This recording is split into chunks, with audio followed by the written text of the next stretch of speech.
Muy buenos días, muy buenas tardes, muy buenas noches. Dios les bendiga. Mi nombre es Dani Corva, el siervo inútil. Hace tiempo yo había editado un video. Bueno, no he editado, subido un video. Todavía no edito. Donde le daba yo una respuesta a Gibran González sobre las incongruencias que él tiene para interpretar las escrituras, sobre la problemática que tienen para entender que la voluntad de Dios está impresa, está plasmada en la palabra de Dios. Y él me contesta en otro video donde él dice y afirma que hay palabra de Dios que no está escrita. Bueno, en parte tiene razón, en parte. Vamos a ver en qué él tiene razón y en qué no tiene razón. Ellos usan como excusa, ¿verdad?, de que hay cosas que se escribieron de Jesús, ¿verdad?, pero que hay muchas que no se escribieron y que los libros del mundo no alcanzarían a escribir las obras de Jesús. Vamos a ver algo muy interesante y muy acorde en cuanto es la aceptación de la palabra de Dios, la aceptación de la Biblia, la aceptación de las Escrituras para tomarlas como fuente y bases de la fe y la conducta del verdadero cristiano. En este punto vamos a ver que hay dos tipos de palabra. Una que es el logos, ¿verdad? Logos viene de la palabra griega que significa palabra. Logos es la palabra escrita. Y viene otra palabra que se llama rema, también del griego, que significa palabra. Ahora, vimos que logos es la palabra escrita y rema, si significa palabra, entonces, ¿qué tipo de palabra es? Rema es la palabra no escrita. Rema es la palabra que sale de la boca. Eso es rema. Gibran González dice que también hay palabra de Dios que no está escrita. Y sí, es correcto lo que él dice en esa parte.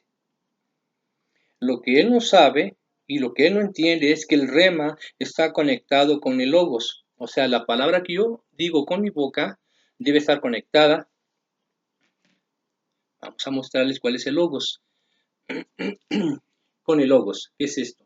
Esto es el logos. La Sagrada Escritura. La Sagrada Biblia. Las santas y sagradas escrituras. Ese es el logo. Lo que usted está oyendo ahorita en mí, eso es rema. Y lo que yo estoy diciendo ahorita es palabra de Dios. ¿Por qué? Porque no va en contra de lo que estoy diciendo de logos. Entonces, vamos a dar un ejemplo. Un ejemplo de rema. Palabra de Dios que no está escrita. Hay personas que están sufriendo en el mundo por causa del Evangelio. Y hay personas que están sufriendo mucha oposición, sobre todo en Chiapas, en algunas partes de Oaxaca, donde los cristianos son literalmente perseguidos y algunos son asesinados, pero a los pastores les están cortando las manos, les están cortando los pies y algunos pues son muertos, son muertos. Los caciques, que son ricos terratenientes de tierras, ¿verdad? Dueños de tierras, mantienen en ignorancia a los indígenas, los esclavizan y no dejan que el evangelio entre. Entonces les meten el catolicismo. El catolicismo siembra el terror y siembra el odio hacia los cristianos evangélicos. Bueno, con esto hacen una persecución uh, encarnizada de los evangélicos. Bueno, entonces yo le voy a dar un rema a un pastor o a un evangelista o a un evangélico que predica las buenas nuevas de Jesús. Este es el rema. Hermano, aunque usted se encuentre en oposición y usted aparentemente esté en un fracaso de lo que es el Evangelio, cuente que Dios tiene todo eso a su favor. Dios está con usted y todo lo que hace usted por Dios, Dios le va a recompensar. Todas las cosas que usted haga y que aparentemente no tenga ningún tipo de, de respuesta, Dios está con usted. Esto que acabo de decir ahorita, el mensaje al pastor, es rema.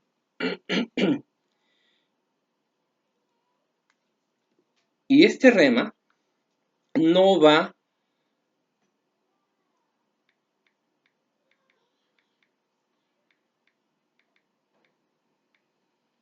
no va en contra de logos. Ahorita se los voy a mostrar. Vamos a ver.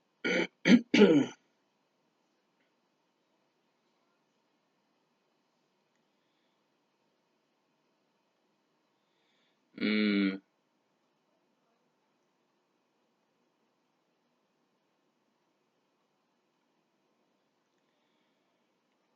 en Romanos 8, 27 y 28 lo vamos a leer. Dice aquí, mas el que escudriña los corazones sabe cuál es la intención del Espíritu, porque conforme a la voluntad de Dios intercede por los santos. Y sabemos que los que aman a Dios, todas las cosas les ayudan a bien. Esto es, a los que conforme a su propósito son llamados. Esto que acabo yo de compartirles, esto es el Logos. Y el mensaje que le doy al pastor fue rema. ¿Sí? Le dije que todo lo que él hace le ayuda a bien, aunque no vea resultados positivos, entre comillas. No importa lo que haga, si es conforme al propósito de Dios, todo ayuda a bien. Y es lo que dice aquí. Y sabemos que los que aman a Dios, todas las cosas les ayudan a bien. Esto es, a los que conforme a su propósito son llamados. Esto pone en,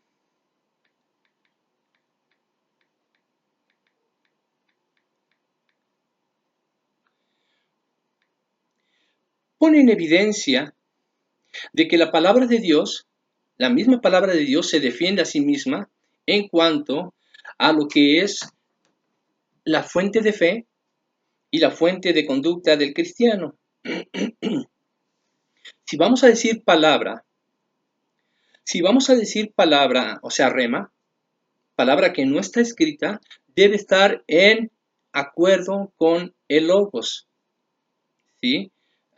El apóstol Pablo lo dice ahí, ¿verdad? Si alguno habla, vamos a buscar esta palabra. Ahorita vamos a ver algunas cosas que hay que compartir acerca de lo que es la palabra y la voluntad de Dios.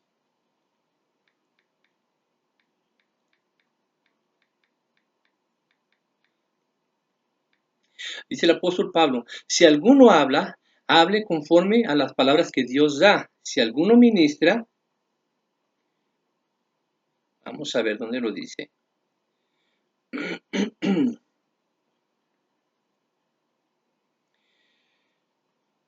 Vamos a leer lo que dice 1 Corintios 14, 26 y 27. Dice, ¿qué hay pues, hermanos? Cuando reunís, cada uno de vosotros tiene salmo, tiene doctrina, tiene lengua, tiene revelación, tiene interpretación, hágase todo para edificación. Si alguno habla en lengua extraña, sea esto por dos o más o tres. Oh, aquí estoy en el versículo equivocado.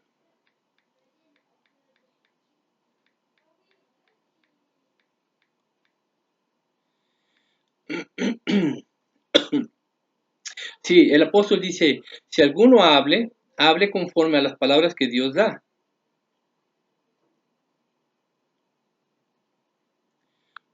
Pablo,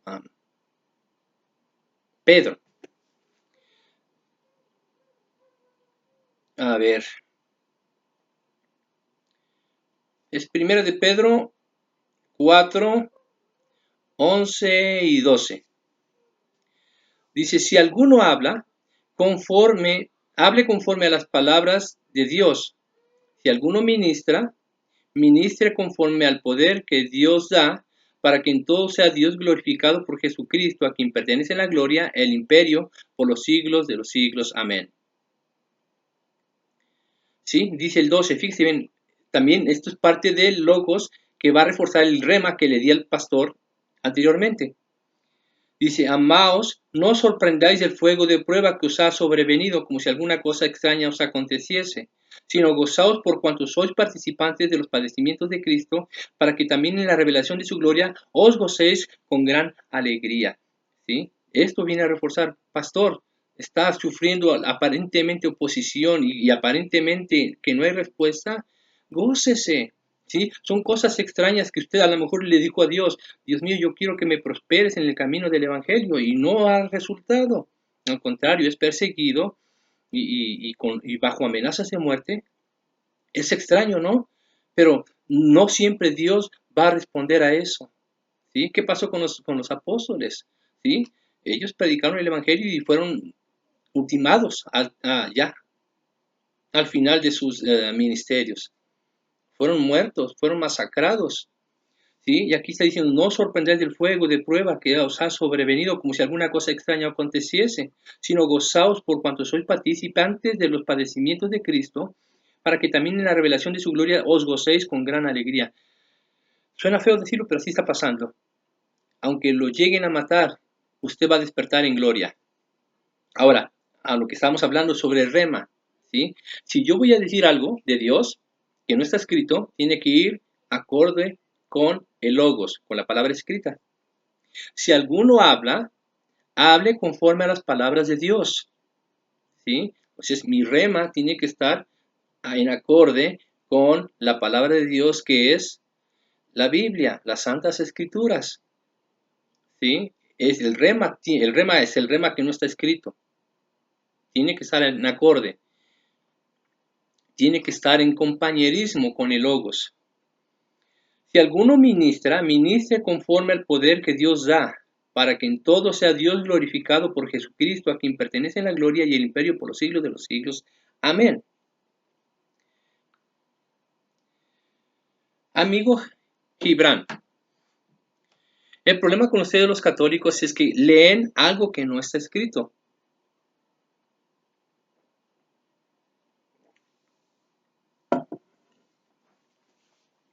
¿Sí? Por ejemplo, lo que decías tú de la profecía de Eucaristía en Malaquías. Ahí no habla ni de Eucaristía, no habla de una misa, y del incienso que habla no es una ofrenda de paz, no es una ofrenda de paz, no es un sacrificio de ofrenda, de gratitud, no. El incienso es parte del sacrificio que se está ofreciendo, ahí dice, ¿verdad? Malaquías. Y me dices tú que yo tendría que ser católico para entender la Eucaristía. Yo fui católico. Y así como la entienden ustedes, así la entiendo, así la entendía yo. Pero ahora resulta que cuando empecé a estudiar en la escuela y tuve que forzarme a aprender más el español, porque mi español era muy denigrante, era más lenguaje de la calle, ¿sí? Y tuve que recibir burlas de los maestros y regaños de algunos, y empecé a estudiar un poquito más el español.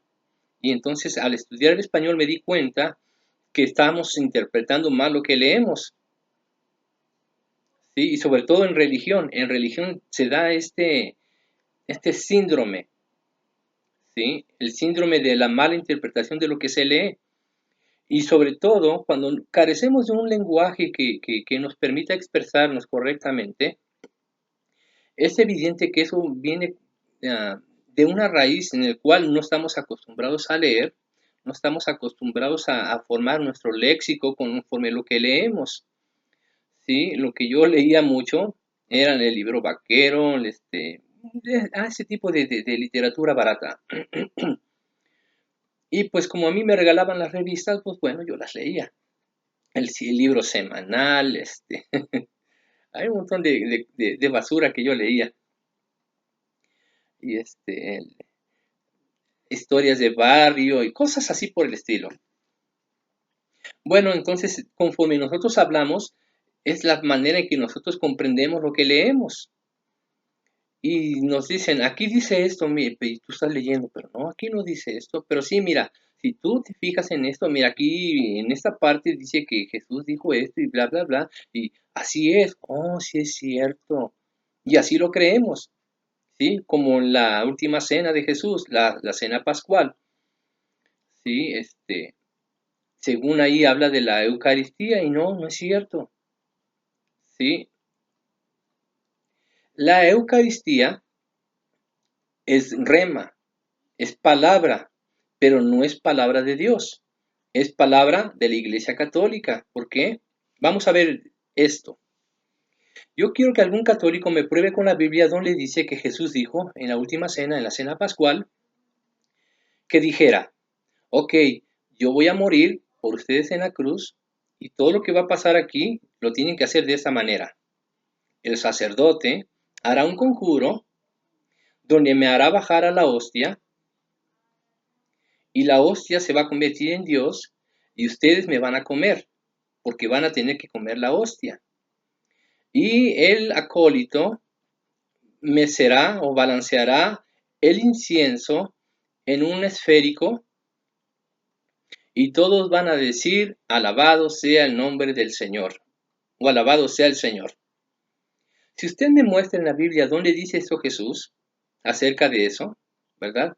Y que dijera, este rito va a ser llamado la misa de Eucaristía. Lo repito, vamos a reconstruirlo otra vez. Si usted me muestra dónde dice en la Biblia que Jesús haya dicho así, y a este rito se le va a llamar misa de Eucaristía. En esta misa de Eucaristía, el sacerdote hará un conjuro y me hará bajar a la hostia, y la hostia se va a convertir en Dios. O sea, yo voy a estar en la hostia y ustedes me van a comer. Y el acólito balanceará un esférico con incienso y ustedes van a decir, alabado sea el Señor. Muy distinto a lo que dice el pasaje de la última cena, la cena pascual. ¿Sí? Muy distinto. Entonces, esa enseñanza viene de un rema que no va acorde con el logos. Está totalmente distorsionado.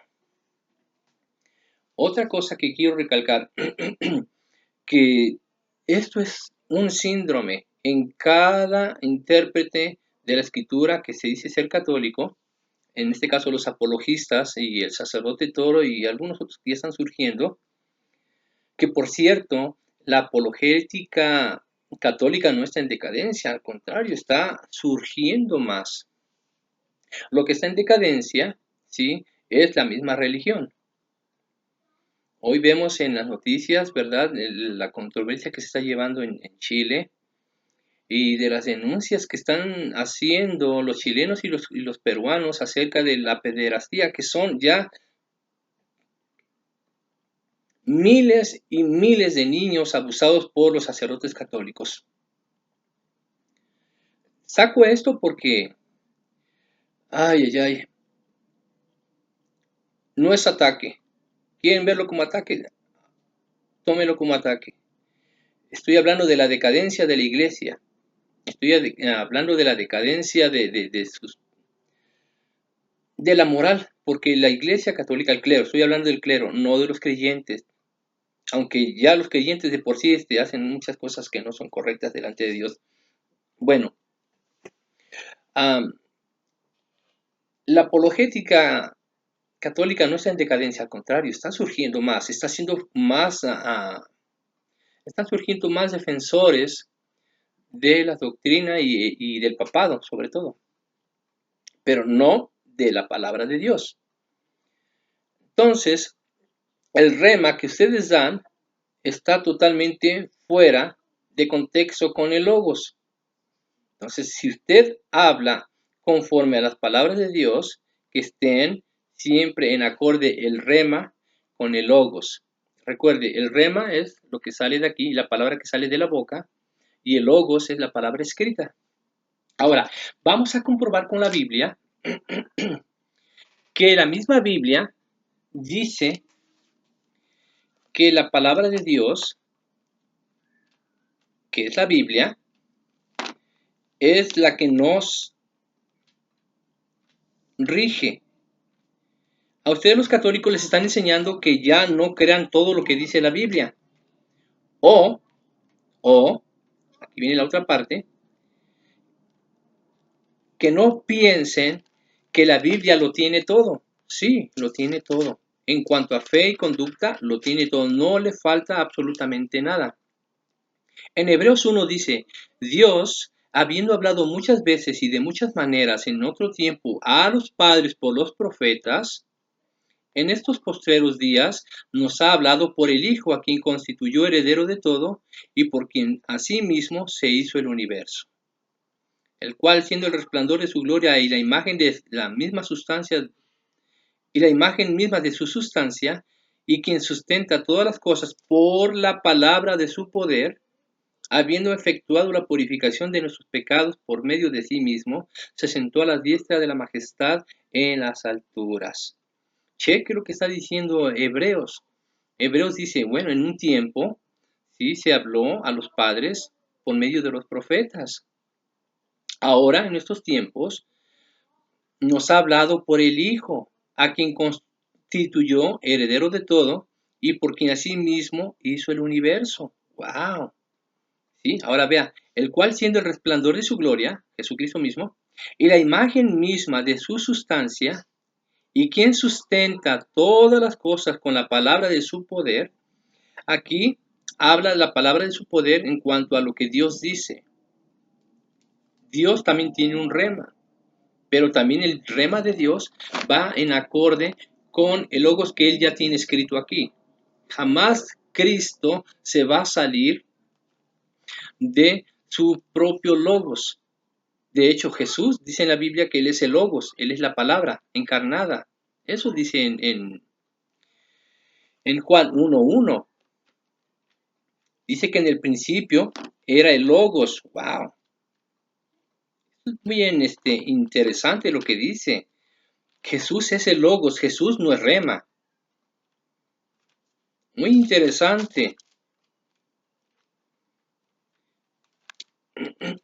Aunque está raro porque, pues, digo raro porque ustedes se pueden imaginar que la palabra de Dios se encarne, la palabra de Dios cobre vida. Increíble, ¿verdad?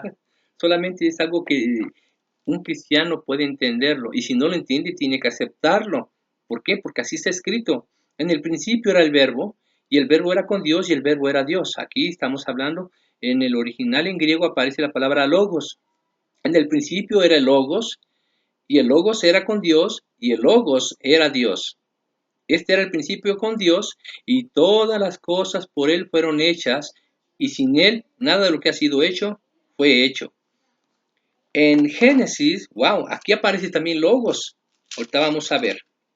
En el principio creó Dios los cielos y la tierra estaba desordenada y vacía, y las tinieblas estaban sobre la faz del abismo, y el Espíritu de Dios se movía sobre la faz de las aguas.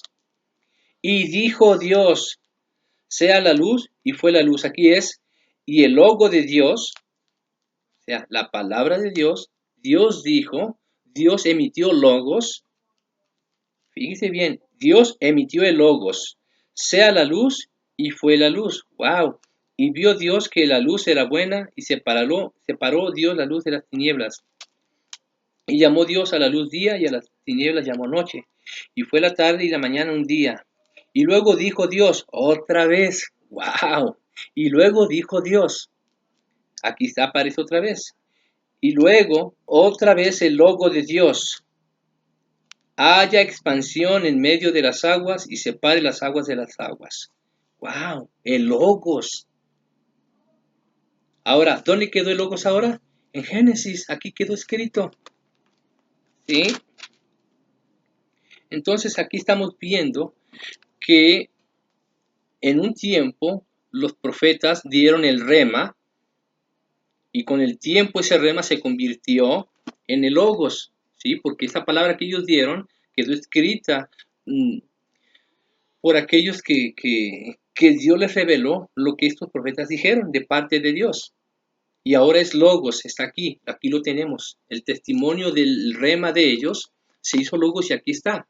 No es porque ellos lo hayan hecho logos, es porque Dios lo hizo logos.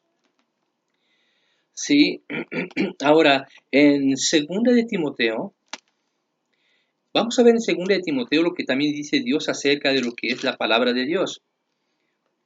En 2 Timoteo 3:16 dice, toda la escritura es inspirada por Dios y útil para enseñar, para redarguir, para corregir, para instruir en justicia, a fin de que el hombre de Dios sea perfecto, enteramente preparado para toda buena obra. ¿Sí? Sea enteramente preparado para toda buena obra. Cuando dice las escrituras, se está refiriendo a logos. ¿Sí? No se está refiriendo al rema. Bueno, para no estar tosiendo, aquí tengo mi cafecito.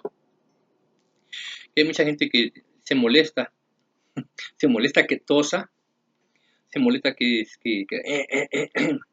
tengo asma, ¿qué le vamos a hacer? Y pues aunque tome el cafecito, no voy a evitar el que tosa o que haga. Bueno, entonces las escrituras se han constituido la palabra de Dios, se han constituido el logo, la voluntad de Dios escrita. Ahorita vamos a ver acerca de la voluntad de Dios. Pero ya vimos lo que dice Pedro. Si alguno habla, hable conforme a las palabras que Dios da. O sea, si usted va a decir rema, que sea conforme a logos. Eso está diciendo la palabra de Dios ahí. Así que, mi amado amigo Gibran González, y digo amado porque yo no deseo mal para tu vida. Al contrario, deseo que tú encuentres la salvación a través de las escrituras, interpretándolas tal y como es. La palabra de Dios, el rema, no está desalineada, no está en desacorde, no está, ¿cómo se dice link en español? Tiene un enlace directo con el rema con el logos, no va separado. Cualquier cosa que digas que no esté escrita, tiene que ir ligado a logos. La voluntad de Dios no está fuera de esta, no está fuera de aquí. Al menos que lo que tú estés diciendo esté conectado con esto, linked, Dios mío, enlazado, eso es la palabra correcta, enlazado con el rema y el logos. No va separado, va unido y va junto. Ahora, me vas a decir tú sobre la tradición oral. Sí, de hecho, la tradición oral de hablar la palabra de Dios es rema, ¿sí? Pero nuevamente, todo lo que se dice y se ha dicho va conforme a la palabra de Dios. Ahora me vas a decir tú, bueno, es que lo que acabas de leer sobre 2 de Timoteo 3 se refiere al Antiguo Testamento. Bueno, a estas alturas, donde Pablo le escribe a Timoteo, ya Pablo le había escrito a los Corintios, le había escrito a los Colosenses, ¿sí? Ya le había escrito a varias iglesias, ¿sí? Y las cartas paulinas ya eran consideradas palabra de Dios. De hecho, el mismo apóstol Pedro considera que las palabras de Pablo son palabras de Dios, son palabras inspiradas por Dios, son palabras de sabiduría dadas por Dios. Vamos a ver lo que dice Pedro en cuanto a este tema. Y de hecho, las escrituras de Pablo ya estaban siendo distorsionadas, ya estaban siendo torcidas, ¿sí? De la manera que ustedes tuercen las escrituras, mi amigo llamado Gibran González, tuerces las escrituras, dices algo que no está escrito, totalmente muy opuesto a lo que dice las escrituras, literalmente hablando. Y yo te lo pruebo y te lo he probado con leer anteriormente lo que dice el versículo y lo que dice posteriormente del versículo. Absolutamente pero muy ajeno a lo que estás leyendo. Ahora, dice el apóstol Pedro, en cuanto a las escrituras de Pablo, en cuanto a la enseñanza, ¿verdad?, de la resurrección, de la ira venidera, del nuevo mundo, de la nueva esperanza, de la resurrección y bla, bla, bla, de todo eso. Dice el apóstol Pedro a la iglesia, por lo tanto, le voy a dar la cita, segunda de Pedro 3, del 14 en adelante. Por lo cual, oh amados, estando en espera de estas cosas, procurad con diligencia ser hallados por él sin mancha e irreprensibles en paz. Y tened entendido que la paciencia de nuestro Señor es para salvación, lo que estaba yo hablando, como también nuestro amado hermano Pablo, según la sabiduría que le ha sido dada, os ha escrito, casi en todas sus epístolas, hablando de ellas, de estas cosas, entre los cuales hay difíciles de entender, los cuales los indoctos e inconstantes tuercen, como también las otras escrituras para su propia perdición. O sea, cuando dice aquí las otras escrituras, se refiere también a las nuevas escrituras que eran diferentes de diferentes destinación. Hay que recordar que no solamente Pablo les escribió a los corintios, les escribió a los colosenses, a los gálatas, a Timoteo. Timoteo era un pastor que estaba cuidando una iglesia, a Tito, ¿sí? Y bueno, a todas estas personas, Pablo ya les había escrito, y estas escrituras son las que se refiere Pedro, y también se estaba refiriendo obviamente a las escrituras del Antiguo Testamento. Entonces, no solamente estaban torciendo lo que Pablo decía, sino que estaban torciendo las escrituras del Antiguo Testamento. Entonces vemos que la palabra de Dios incluye el versículo de 2 de Timoteo 3, donde dice ahí que toda la escritura es inspirada por Dios y útil para enseñar, ¿verdad?, para corregir, para redarguir y bla, bla, bla. Ahí incluye ya las escrituras de Pablo. No todas, porque todavía no se escribían todas, ¿verdad? No, todavía no se... De hecho, apenas se estaba escribiendo lo que decía Pedro en esta parte de la escritura, donde confirma y expone a Pablo como la persona que ha impreso, ha empapado a la iglesia de la sabiduría que Dios le dio con la fuente de fe y de conducta del cristiano. Entonces, lo que Pablo decía era muy acorde con lo que enseña el Antiguo Testamento. ¿Sí? Muchos piensan que Dios era cruel en las leyes del Antiguo Testamento. No, Dios no era cruel. Lo que pasa es que el pueblo de Dios no tenía alternativa de ver la ley más de una forma condenatoria que de salvadora. Y entonces la mala interpretación de la misma ley, o sea, del Antiguo Testamento, orilló a que la gente cometiera atrocidades creyendo poder obedecer la palabra de Dios. Por ejemplo, la regla de oro. La regla de oro, dice Jesús ahí, haz con otros lo que tú quisieras que hagan contigo. Y Jesús anteriormente les dice, habrán oído que dice la Escritura, ojo por ojo y diente por diente. Mas yo les digo que el que no ama a su prójimo, ¿verdad? Bla, bla, bla. Dice, más bien, hagan con otros lo que ustedes quieren que les hagan a ustedes. Eso dice Jesús. ¿Qué decía la ley anterior? ¿Verdad? Si usted busca en Levítico y busca en Deuteronomio, lo que Jesús está diciendo ahí es, refiriéndose a la ley. La ley decía, si alguno agravia a su hermano, ¿verdad? La persona debe pagar exactamente por lo que hizo al agraviado, ¿sí? Si usted le mató una vaca a su prójimo, usted tiene que restituirle la vaca, o si no, hay que matarle la vaca. Si usted lastimó a su prójimo y le lastimó un pie, usted tiene que ser lastimado con el pie.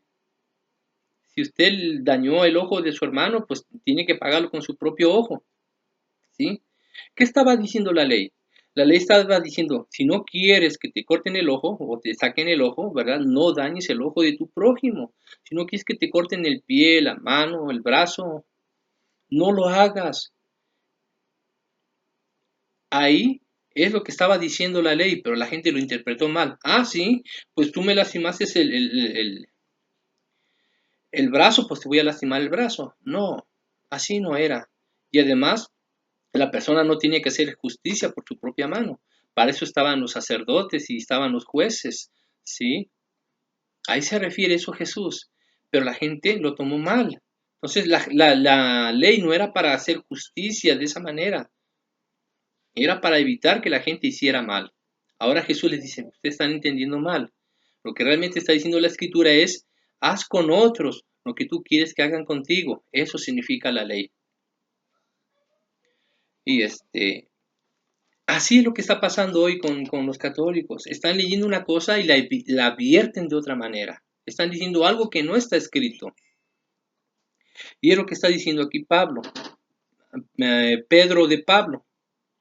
Y teniendo entendido que la paciencia de nuestro Señor Jesucristo es para salvación, como también nuestro amado hermano Pablo, según la sabiduría que le ha sido dada, os ha escrito. Con la sabiduría que Dios le dio, ha escrito en todas las epístolas. Aquí lo dice. Casi en todas sus epístolas, hablando de ellas, de estas cosas, entre las cuales hay difíciles de entender. Mi amigo Gibran y todos los amigos católicos tienen que aprender y aceptar la palabra de Dios como la autoridad única y final del cristiano. De otra manera, nosotros no vamos a poder entender lo que Dios quiere, porque su voluntad aquí está plasmada, su voluntad aquí está impresa. Dice en el Salmo 119,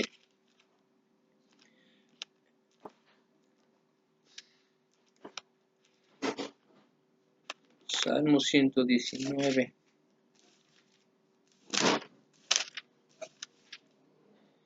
Es algo bien, bien bonito, porque aquí está hablando de la palabra de Dios.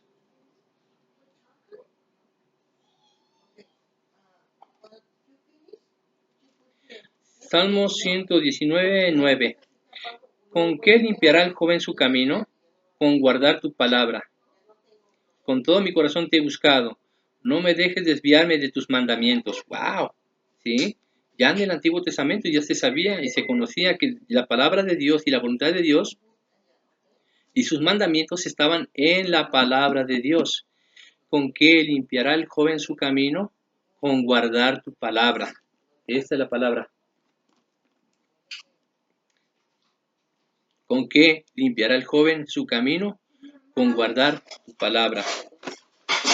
Mi amigo Gibran, ¿de qué manera vas a limpiar tu camino? Con guardar la palabra de Dios. Guárdala. No es mi deseo estarte refutando y contradiciéndote. No.